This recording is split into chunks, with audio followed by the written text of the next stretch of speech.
The lake shimmered like glass that morning, the stillness broken only by the rustle of trees and the distant hum of a fishing boat. Cassie Hadley stepped out of her dusty red Honda Civic, stretched her arms, and took a long, contented breath. She hadn't been to her Uncle Mark's lake property since she was a kid. Back then, it was all cannonballs, bug bites, and toasted marshmallows. Now, after a rough semester at art school, it felt like the one place in the world that made sense. She popped the trunk and pulled out her sketch pad, yoga mat, and a small cooler. The air smelled like pine and lake water. No cars, no chaos, no deadlines, just nature and silence. Mark had texted her the gate code and said, "Make yourself at home. You've got the whole weekend." And that's what she intended to do. Set up just 20 feet from the water, careful to stay on the grass near the wooden marker that had been there forever. It had her grandfather's initials carved into it, HH for Henry Hadley, a reminder that this land wasn't borrowed. It was theirs. Cassie kicked off her sneakers, crossed her legs on the mat, and began sketching the outline of the trees. Calm sank into her bones. Then she heard footsteps. Click-clack, purposeful, sharp. Cassie turned to see a woman in pressed khaki pants and a fitted polo shirt, approaching like she was conducting an inspection. Her short blonde hair barely moved in the breeze. On her hip, clipped like a police badge, was an HOA president tag. "Excuse me?" the woman called out, already frowning. Cassie smiled politely. "Hi, this is private property. You lost?" Cassie blinked, caught off guard. "No, I'm actually here with permission. This is my uncle's place, Mark Hadley." The woman's posture stiffened. "Hadley lot, 42. Cassie nodded. "That lot is under HOA observation. Guest must be registered." "Are you registered?" Cassie looked around, confused. "It's our land. He told me to come up for the weekend." The woman's eyes narrowed. "And you're?" "Cassie, his niece." Karen crossed her arms. "You don't have a lake pass on your car. No visitor sticker. That's a violation." "I wasn't aware I needed one. I'm just sitting by the lake." Karen pulled out her phone mid-sentence. "I'm calling the sheriff." Cassie stood up, voice rising. "Wait please. There's no need for that. I can call my uncle. I don't need his permission." Karen snapped. "You're trespassing under HOA protocol. We've had issues with strangers here before. It's my duty to report." Cassie backed away a step. Her throat tightened, her palms clammy. "You're making a mistake." Karen turned her back and started speaking to the 911 dispatcher. Cassie stood frozen. The water no longer looked calm. It looked like it could swallow her whole. 15 minutes later, the quiet of the lake was pierced by the low rumble of a sheriff's SUV. Two deputies stepped out. Ramirez and Coulter both and clearly not in the mood for drama. Karen intercepted them first. "That girl over there is unauthorized. Claims she's related to a property owner, but she's unregistered. We've had break-ins." Deputy Coulter held up a hand. "We'll talk to her." Cassie tried to keep her voice even. "I'm Cassie Hadley. My uncle owns this lot. He gave me the code. You got an ID." She pulled her wallet from her bag and handed over her license. "You got any proof?" he said. "You could be here." I can call him." Before they could reply, the crunch of tires over gravel made everyone turn. Mark's old Chevy truck barreled into the clearing. He slammed the door and marched toward them, face red with disbelief. "Cassie, he called you okay?" She nodded. Barely. Mark looked to the deputies, then to Karen. "What the hell is going on?" Karen lifted her chin. "She was here without proper registration. I followed procedure." Mark held up a folder, heavy, overstuffed, weathered. "This is the deed, the property map, and a letter from 1974 stating we're outside HOA jurisdiction. She was on our land." Deputy Ramirez thumbed through the papers. "Looks pretty clear to me." Karen didn't blink. She just turned away. Mark put an arm around Cassie's shoulders. "Next time you accuse my family of trespassing, maybe read a little history first." Karen walked off without another word. But Mark knew this wasn't over. Not with Karen, and not with the HOA. Something had just begun. Something bigger than fines or rules. Something personal. The meeting room inside the Maple Shore HOA clubhouse smelled like lemon cleaner and stale coffee. Fluorescent lights buzzed overhead as Karen adjusted the microphone in front of her. A few board members trickled in with notebooks and coffee mugs, but Karen was already flipping through a manila folder with tabs marked security incidents, lake access, and known complaints. Tom Jenkins, the HOA's treasurer, a retired postal worker with a slow drawl and quicker wit, leaned back in his chair and said, "So, I heard you had another incident at the lake." Karen didn't look up. "I was enforcing policy." Tom raised an eyebrow. "Mark Hadley's niece." Karen snapped the folder shut. "She was unregistered. No sticker. No lake pass. Just sitting out there like she owned the place." Tom chuckled. "Well, she kinda does. His lot's technically outside HOA boundaries. Remember?" Karen narrowed her eyes. "Technically. But the HOA manages all common areas, including the trail, the buffer zone, and lakeside access paths. That includes observation of adjacent properties. That's been precedent for years." Tom leaned forward. "You really think calling the sheriff on a teenager sketching by the lake is the kind of precedent we want?" Karen pursed her lips. "I followed protocol." Across the room, Diane, the HOA secretary, tapped her pen against the table. Karen, I don't mean to stir the pot, but ever since we put you in as president, there's been a lot of protocol. Karen's voice was firm. The bylaws are there for a reason, and if we don't enforce them equally, the entire neighborhood loses order. She picked up a printed screenshot of Cassie's TikTok video, the one where she showed the carved family initials in the old wooden marker and titled it, Karen called the cops on me for sitting by my grandpa's lake. Karen shook the paper. This is going viral. She's making a mockery of the HOA. Tom looked around at the others. Or maybe we're making a mockery of ourselves by acting like lakefront cops. Karen stiffened. Are you saying I shouldn't have acted? No, Tom said slowly. I'm saying maybe you acted like it was personal. Karen sat back. Her knuckles went white around her coffee mug. She didn't reply. Across town, Cassie sat curled on the couch at Mark's lake cabin. She hadn't eaten much since the incident. The run-in with the cops had left her rattled, embarrassed. The TikTok video she posted had been a gut reaction, half frustration, half disbelief. She hadn't expected thousands of comments, shares, and messages of support. Mark sat across from her, typing something on his laptop. You okay? He asked. She nodded, then sighed. I didn't mean to cause a scene. I just wanted to draw. I didn't even leave trash or turn on music. You didn't cause the scene. Karen did. But she's been looking for a fight with us for years. Cassie furrowed her brow. Why? What did you do to her? Mark chuckled bitterly.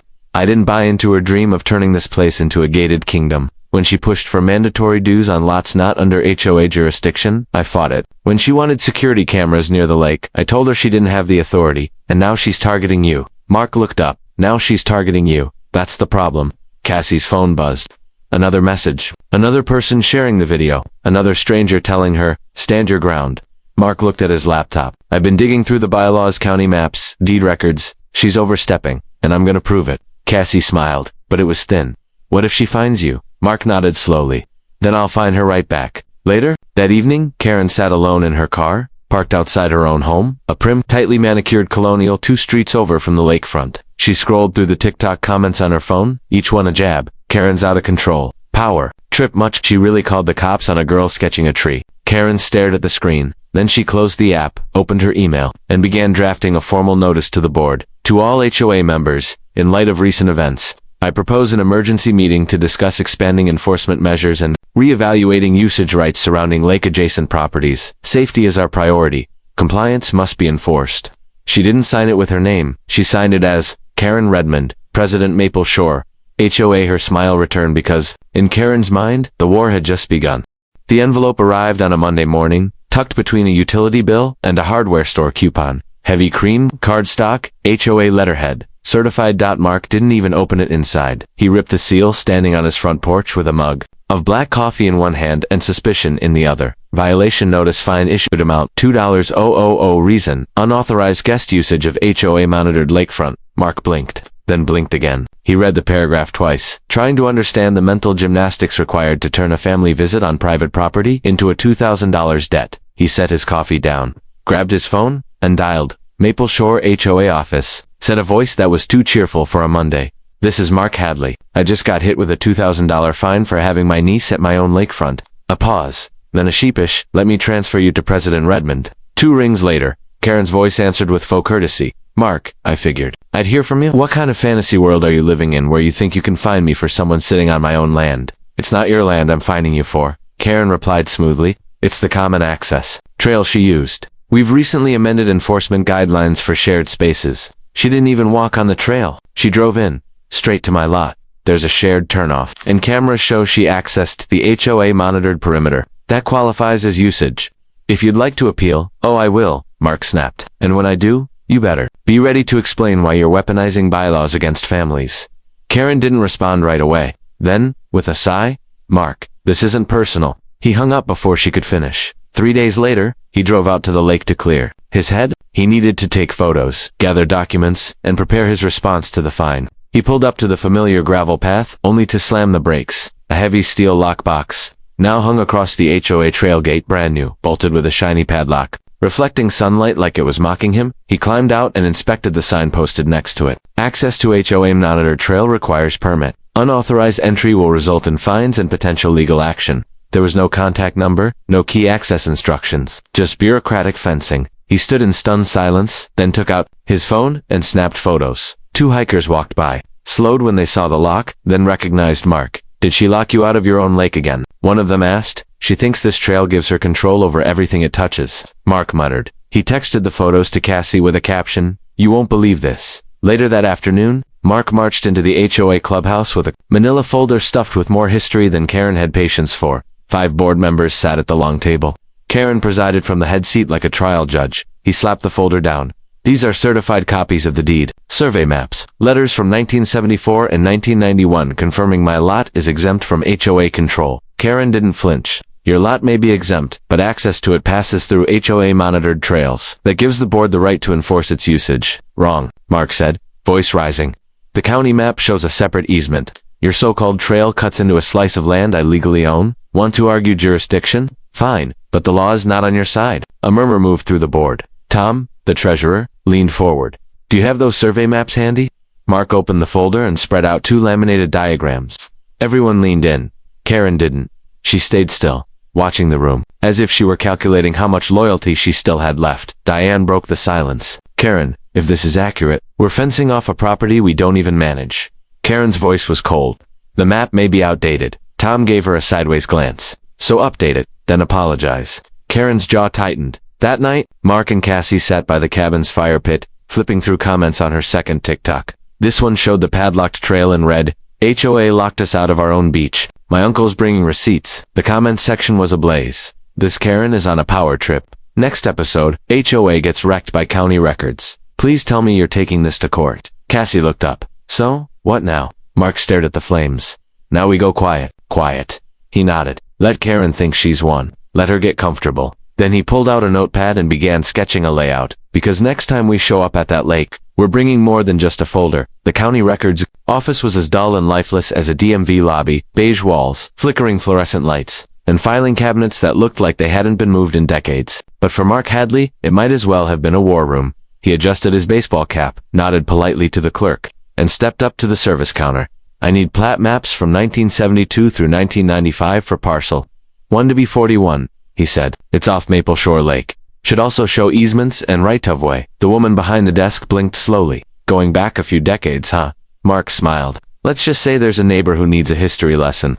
30 minutes later, he sat at a table buried under blueprints, microfilm prints, and notarized land records. There it was, clear as day. The Hadley parcel was marked with bold borders. The lakefront lot had been in the Hadley family since 1968, but the crucial detail sat just beside it, a private right-of-way written into the deed, granting the Hadleys permanent access via a gravel easement that predated the HOA's very existence. And then he saw it, a smaller footnote scribbled in faded ink. This parcel is excluded from Maple Shore Association governance per agreement 19A. Mark leaned back, grinning like he'd just drawn a royal flush. The original land grant not only excluded his lot from the HOA, it legally recognized that the trail Karen locked cut across a corner of the Hadley land, which meant she wasn't just overreaching, she was trespassing. He took high-res scans of everything, including the county's seal on the exemption clause, then headed straight to the print shop. Meanwhile, Cassie was making waves of her own from behind her phone. Sitting on the front porch of the cabin with a glass of iced tea and her sketchbook in her lap, she recorded a new TikTok. This time, she was calm, deliberate. This is the trail Karen locked me out of. Here's my granddad's land, here's the survey, and here's the part no one's talking about. My family owned this beach before the HOA even existed. She panned the camera over the fresh map printouts and zoomed in on the exemption clause. Karen's been calling the cops, issuing fines, and pretending we're squatters, but legally, she's got no say here. She ended the video with a shot of her grandfather's initials carved into the old post by the water. Within 24 hours, the video exploded past 500,000 views. Comments flooded in. This is why you never mess with people who know their land. Karen's HOA is going to eat dirt in court. More proof of HOA bullying, keep exposing it. Even local news pages began reposting the video. One called the situation a classic case of overreach by a neighborhood association drunk on control. Back at her house, Karen scrolled through her phone and felt the walls close in. She hadn't expected the girl to go viral, and she definitely hadn't expected the public to side with her. She'd always painted herself as the guardian of the neighborhood, the last line between order and chaos, but the internet had turned her into a caricature overnight. She walked into the kitchen, where her husband Richard sat sipping tea. They're making me out to be some dictator, she muttered. Richard didn't look up. Then stop acting like one. Karen's eyes narrowed. What did you just say? I said maybe you're picking the wrong battle. Mark's been here longer than we have, and that girl? She's just a kid trying to sit by a lake. Karen turned and stormed out. She still had one card to play. 2 days later, as Mark was attaching the new laminated survey maps to wooden stakes near his property line, a neighbor strolled up. Sandy, a kind woman who often baked for HOA events. No, she said gently. Karen sent out a letter yesterday. Claimed your niece was part of some unregistered youth movement trying to exploit loopholes in property law. Mark stopped hammering. What? She said it was a security threat, warned families to avoid the lake until further notice. Mark clenched his jaw. She's spreading lies now. Cassie appeared behind him, holding her phone. Should I make a video about that too? She asked. Mark paused, then slowly nodded. But this time, we don't just show them words. He pointed toward the trail, now clearly marked with private property Hadley land signs, freshly planted that morning. We show them the truth. Karen stood at her kitchen island, carefully sealing a stack of white envelopes with the HOA logo printed in gold foil across the top. The faint smell of mint from the adhesive filled the air. Each envelope contained a 2-page letter, printed on expensive linen paper, written with a tone of polite alarm and executive concern. Subject: security alert, suspicious activity on lakefront property. In the letter, Karen warned of unauthorized gatherings, online incitement, and potential safety risks occurring near the lake. She never mentioned Cassie or Mark by name. She didn't have to. Everyone knew. Richard walked in, glanced at the pile. "You're really doing this?" Karen barely looked up. "I'm protecting the community," he hesitated. "Or protecting your pride." Karen ignored him. By noon, the letters were slipped into mailboxes across the neighborhood. By sunset, they were the talk of every dinner table. 2 blocks away, Tom Jenkins, the HOA treasurer, sat in his backyard reading the notice. His wife Paula handed him a cold beer as he muttered under his breath. Unregistered youth movement. Who does she think she's writing about? These aren't gang members, it's a college kid drawing trees. Paula leaned over his shoulder. She's escalating. Tom nodded. Yeah, and the board's getting tired of it. Meanwhile at the lake, Mark and Cassie were hosting what could only be described as a counterattack without saying a word. Cassie had invited a few friends from her college art class for a weekend picnic. 5 kids with sketchbooks and folding chairs sat quietly near the water, drawing the shoreline, chatting softly, eating sandwiches. They weren't loud, they didn't litter. They were polite, calm, and above all, peaceful. But Mark had made one calculated move. He filmed the entire afternoon from a tripod, capturing every quiet moment. No music, no shouting, no nonsense. Later that night, he posted the video online with a caption. Karen said we were dangerous. This is what danger looks like. The clip showed kids drawing clouds, laughing softly, and helping Cassie clean up trash before they left. The comments were brutal. HOAs like this are why people hate HOAs. Karen's gonna fine you for breathing too hard next. This is the most wholesome protest I've ever seen. Karen watched the video in disbelief. She tried to brush it off, but something inside her twisted. The internet had a narrative now, and she was the villain. Still, she wasn't ready to back down. At the next HOA board meeting, she stood at the head of the long table and dropped a folder labeled Emergency Measure 5A onto the table with a satisfying thump. I'm calling for a vote to suspend lakefront access for all non-registered guests. Effective immediately, she announced. The board stared at her. Tom broke the silence. So, no family members allowed on private property if they're not on some list. Karen didn't flinch. It's for safety. We've had unmonitored activity. The video online only proves how easily people are gathering in these unregulated spaces. Diane folded her arms. Karen, they were sketching. That's not unregulated. That's summer. Another board member, Marvin, cleared his throat. We've had complaints about you. Karen's jaw tightened. This is about control. If we let this slide, anyone with a deed can undermine the HOA. Tom looked her straight in the eye. No, Karen, this is about you trying to control what you don't own. Karen's smile faded. For a moment, the room was silent. I'm still the president, she said coldly. This motion goes to vote. The motion failed. 522. Karen sat back in her chair, stunned. It was the first time in her presidency that the board had openly defied her. The next morning, Cassie woke up to a new alert. Her latest video, a voiceover about the board meeting and Karen's attempted guest ban, had crossed 1 million views. She read the top comment out loud. I used to think HOAs were harmless. This story changed my mind. Mark walked in, carrying 2 cups of coffee. You ready to really shake things up? Cassie tilted her head. More than another TikTok. He nodded. I made a call last week, old friend from the county. We just finalized something ... behind the scenes. What is it? Mark smiled. You'll see. The lake was buzzing with quiet activity by noon that Saturday. Cassie had organized a casual community picnic, a sketch, and sandwich gathering. Flyers were handed out to neighbors, posted on bulletin boards, and shared. Online, Mark was clear about the boundaries. Everyone would stay strictly within Hadley property lines. Every footstep, every cooler, every lawn chair was on land with his name on the deed. The trail, still padlocked by Karen, but that didn't matter. Mark had mowed a new private footpath through the far side of the property. a legal bypass that avoided HOA land entirely. By 12:30, there were 24 people, college students, retirees, young families, all mingling on the Hadley lawn, painting on easels, grilling hot dogs, passing lemonade. Cassie's tripod was set up again, quietly filming. And on the porch sat a folding table covered in laminated maps, highlighted plat surveys, and a cardboard sign that read, "Ask about land rights." At 1:05 p.m., Karen stood at the edge of the HOA trail with a pair of binoculars and a tight jaw. From her angle, she saw the crowd, the sketchbooks, the flags marking the property border, and that sign mocking her authority with a smile. She pulled out her phone. 911. What's your emergency? There's a large unauthorized gathering on Maple Shore lakefront property, possibly exceeding legal occupancy. Loud music, open flames. She exaggerated every word. The dispatcher asked, "Are they on HOA property, ma'am?" Karen hesitated. "They're on the edge. It's unclear." By 1:27 p.m., 2 county sheriff SUVs pulled into the gravel turnout near the lake. Deputies Ramirez and Coulter again, the same pair from the first incident with Cassie. They stepped out, sunglasses on, no rush in their gait. They'd been here before they knew the players. Karen was already approaching them, gesturing wildly. "This is out of control. Look at this crowd. No parking permits, no guest lists. They're having a full-blown party." Ramirez cut her off. "Ma'am, we'll take a look. Where exactly is the issue?" Karen pointed toward the field. "There, all of that. That's within HOA jurisdiction." Ramirez raised an eyebrow. "Didn't we already go through this?" "That's the Hadley parcel." Karen looked flustered. "But the trail they're accessing through, we didn't use the trail," said a voice from behind. Karen spun around. Cassie stood holding a folder and a cup of iced tea. "We have an alternate easement. Cleared it with the county. I emailed it to your office this morning." Deputy Ramirez. Ramirez checked his phone and nodded. "She did," Karen sputtered. "You're allowing this. What if they're trespassing and someone gets hurt?" Ramirez turned to her, calm but firm.